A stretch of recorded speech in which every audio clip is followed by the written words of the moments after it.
Big boss 9 ఇంకొన్ని రోజుల్లో start కాబోతుంది. దానికన్నా ముందు కామెడర్స్‌ని తీసుకోవడానికి అగ్ని పరీక్ష అని చెప్పేసి ఒక షో స్టార్ట్ చేశారు. మరి అగ్ని పరీక్షలో కంటెస్టెంట్స్ ఎవరైతే ఉన్నారో వాళ్ళు అంటే మంచిగా వాళ్ళు ఎలిజిబుల్ అనిపిస్తుందా మీకు? ఎలిజిబుల్ అంటే ఒక చిన్న ఇక్కడ నాకు అర్థం కాదు ఏంటంటే అగ్ని పరీక్ష వాళ్ళకి పెడుతున్నారా చూసే ఆడియన్స్కి పెడుతున్నారా అర్థం కావట్లేదు. ముందు ఎందుకు ఈ మాట అన్నానంటే వాళ్ళు అడిగే క్వశ్చన్లకి వాళ్ళు చేసే చిందులకి మాకు పిచ్చెక్కుతుంది. అసలు ఎవరు లోపల తీసుకుంటారు, ఎవరు వస్తారు, ఏం కథ, అసలు జడ్జిమెంట్ ఏంటి, వాళ్ళు చేసేది ఏంటి అన్న పాయింట్ మాకు అర్థం కావట్లేదు, పిచ్చెక్కుతుంది అది.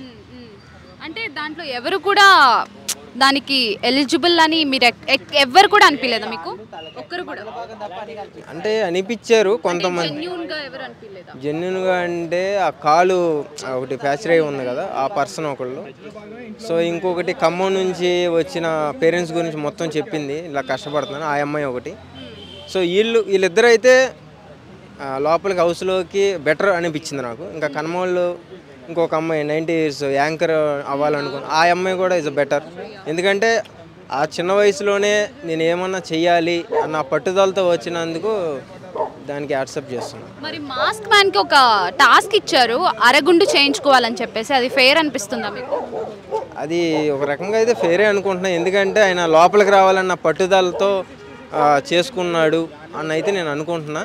కాకపోతే ఇంకోటి ఏంటంటే అంటే కొంచెం అది తప్పు అని కూడా నేను అనుకుంటున్నాను. ఎందుకంటే ఓవర్ అనిపించింది, అంటే వాళ్ళు చేసుకోమన్నప్పుడే చేసేసుకోవటం. ఇప్పుడు ఆయన లోపలికి రాడు, ఏంటి పరిస్థితి, తీసుకోరు ఏంటి పరిస్థితి, అలాగే అవన్నీ కొంచెం ఓవర్గా అనిపించినాయి నాకు. అంటే లోపలికి ఆయనకి కన్ఫర్మేషన్ ఉంది, లోపలికి వెళ్తారు కాబట్టి ఆయన చేయించుకున్నారు అనుకోవచ్చు.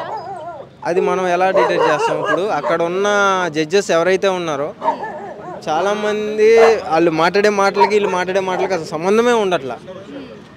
గేమ్ అంటున్నారు, పరిస్థితి అంటున్నారు, కానీ వీళ్ళు మాట్లాడే విధానం ఏమో డిఫరెంట్గా మాట్లాడుతున్నారు.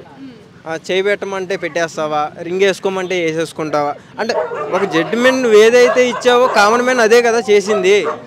అప్పుడు వాళ్ళు చెయ్యొద్దు అన్నప్పుడు నువ్వు చెప్పకూడదు ఫస్ట్ ఆఫ్ ఆల్. సో వాళ్ళు చెప్పారు అంటే వాళ్ళు చేశారు, దాంట్లో తప్పేం లేదనిపిస్తుంది నాకు. జడ్జిమెంట్ వాళ్ళు వర్క్ వాళ్ళు చేస్తున్నారు అంతే. కొంచెం కొంచెం అనిపిస్తుంది, కొంచెం ఏమో అది తీసుకుంటే కరెక్టేనేమో, లేదా ఈ మాట అనకూడదేమో అనిపిస్తుంది. ఒక్కొక్కసారి ఏమో అరే ఎందుకు ఇలా అన్నారు అని కూడా అనిపిస్తుంది. అట్లా అది ఏది తీసుకోవాలి ఏది తీసుకోకూడదు అన్నది ఆ జడ్జిమెంట్ ఆయన చేతిలోనే లేదు ఫస్ట్ ఆఫ్ ఆల్. అంటే ఏది అడగాలి, వాళ్ళు ఏం చేయాలి అన్నది కన్ఫర్మ్ ఇవ్వట్లా ముందు ఆడియన్స్కి. అది యాజువల్గా ఏముండదు, ఒక డిఫరెంట్ షో అనుకోవచ్చు మనం. ఎందుకంటే అన్ని సీజన్ల కంటే ఇది ఒక సీజన్ 9 ఒక డిఫరెంట్ షో.